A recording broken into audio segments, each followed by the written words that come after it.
Hi everybody, my name is Josh Beaumont. I'm the owner and founder of Relentless Motorsports Texas.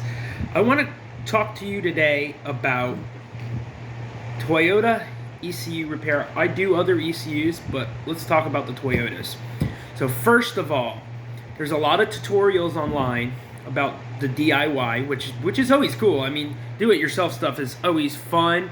It lets you step outside of the box and stuff. But this is not a job for everybody, and I try telling people this all the time, and they think that I'm just trying to be mean to them and that I'm trying to rip them off and all this. This is far from the truth.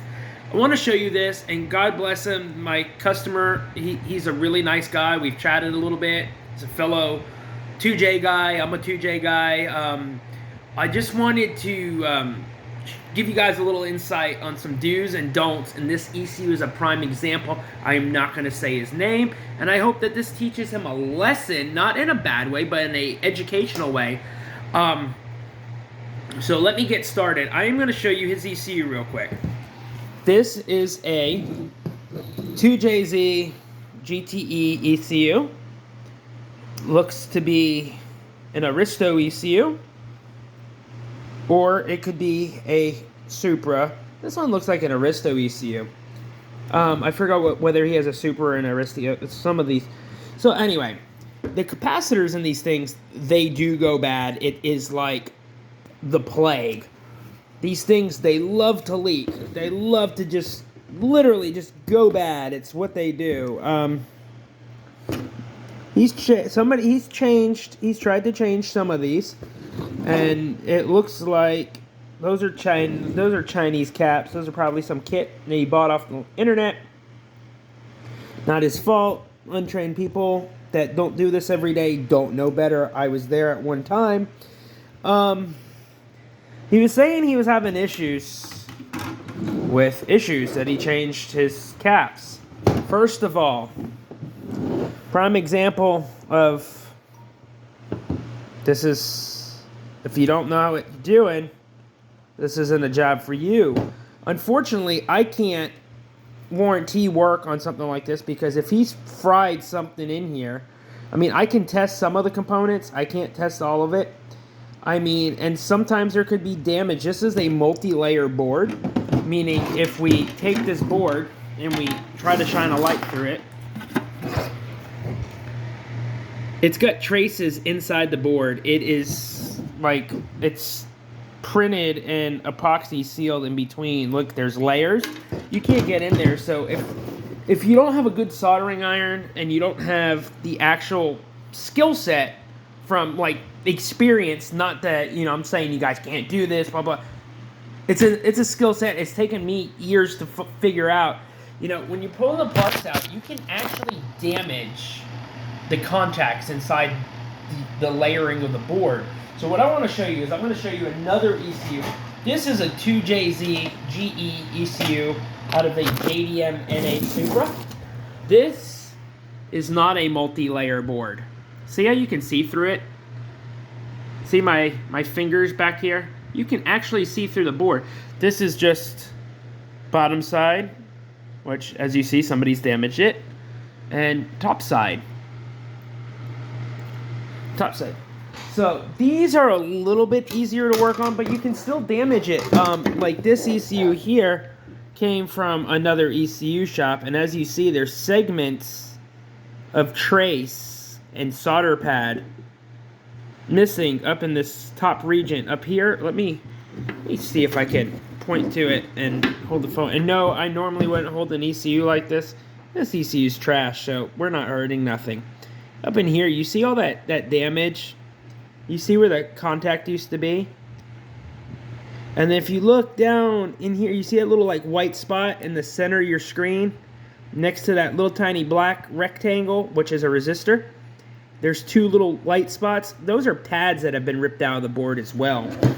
They could have been from ESR damage, or they could have been from lack of knowledge when working on the PCM, ECM, BCM, whatever you want to reference it to. First of all, if you're going to change caps, you might as well change might as well change all of them. Doing them one as they quote unquote fail. Is it? This has definitely been damaged. This is a transistor array here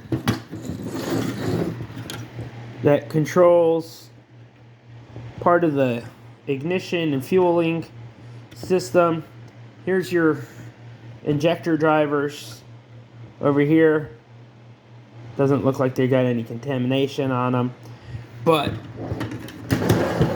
even if you cut this, like I was saying, there's damage you can do inside. You can damage the pads, where these actually connect to. Look, like this one here. This one actually has a rolled pad. See how the pad doesn't look like a teardrop anymore? It's rolled. Let me get a pointer. So we got this pad here. See how it's rolled? That should look like this. Or let's find a stock cap. Okay, so like a stock cap backing would look like this. That is a perfectly intact pad.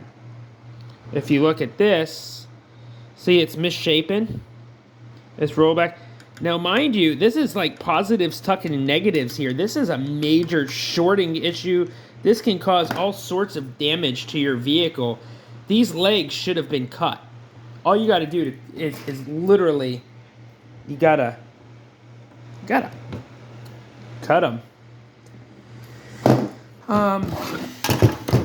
They look like they used a quote-unquote eco-friendly aluminum-based low-end solder that you'd get off of like Amazon, or maybe the kit that they bought came with it. I've seen some kits that come with like a little roll of solder, and you see how it's very dull looking? It almost looks like JB Weld on the camera.